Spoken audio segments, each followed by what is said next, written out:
Ndugu waandishi wa habari, kwa majina naitwa Kafiti William Kafiti, mbunge wa jimbo la Ilemela. Leo tuko hapa kwa ajili ya mwendelezo wa maadhimisho ya siku ya Ziwa Victoria.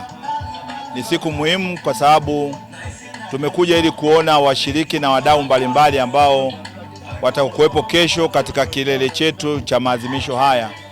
Na mimi kama mbunge nimeweza kupita katika mabanda mbalimbali kuona maandalizi, wadau wengi wamejitokeza. Kwa hiyo ninaamini kesho tutakuwa na siku muhimu. Siku hii ni ya muhimu ni kwa sababu kwanza inatukumbusha kuona ni namna gani kama jamii tuna jukumu zima la kuangalia tunalinda maeneo ya uhifadhi, lakini vile vile kulinda ziwa letu.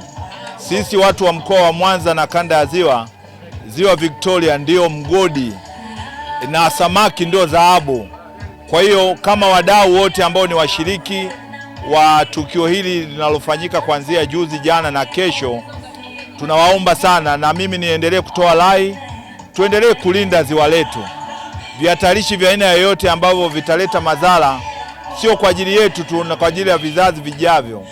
Kwa hiyo sisi kama viongozi tuna jukumu la kuhakikisha tunaendelea kutoa elimu kwa jamii, ikiwa ni pamoja na kuimarisha ulinzi katika ziwa letu, Ziwa Victoria, lakini vile vile kuhakikisha watu wanakuwa na uvuvi salama, uvuvi usiohatarisha kwa ajili ya viumbe hai.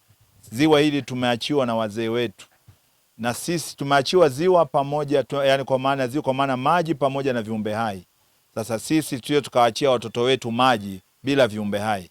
Kwa hiyo kama wadau wote waliojitokeza hapa, tunatoa rai kuhakikisha kwamba kila mmoja awe mlinzi wa mazingira, kila mmoja awe mlinzi wa ziwa hili ili liweze kuishi miaka na miaka. Na kwa takwimu tulizonazo, miaka 400 iliyopita hili ziwa lilishawahi kukauka, na huko nyuma limeshakauka zaidi ya mara 3. Kwa hiyo maana yake ni nini? Sisi ambao tuliopo wenye jukumu la kusimamia ulinzi wa ziwa hili kama nchi wadau, kwa maana ya Tanzania, Kenya na Uganda ambao wamezungukwa na ziwa hili, hatuna budi kuhakikisha tunaendelea kulinda ziwa hili, kuimarisha eneo zima la mazingira ili tuweze kuwa na ziwa hili kwa kipindi kirefu zaidi. Kama mwenyeji wa maonyesho haya au wa siku hii muhimu, ni waalike sana wananchi wangu wa jimbo la Ilemela na viunga vyote vya mkoa wa Mwanza. Kwa hiyo tuwaalike katika shughuli hii ya muhimu, kwa sababu Mwanza na Ilemela tumepewa kipaumbele. Tumepewa kipaumbele kwa maana kwamba maonyesho haya au siku hii ya muhimu inafanyika Mwanza, inafanyika wilaya Ilemela. Kwa hiyo niwashukuru sana waandaaji wa tukio hili.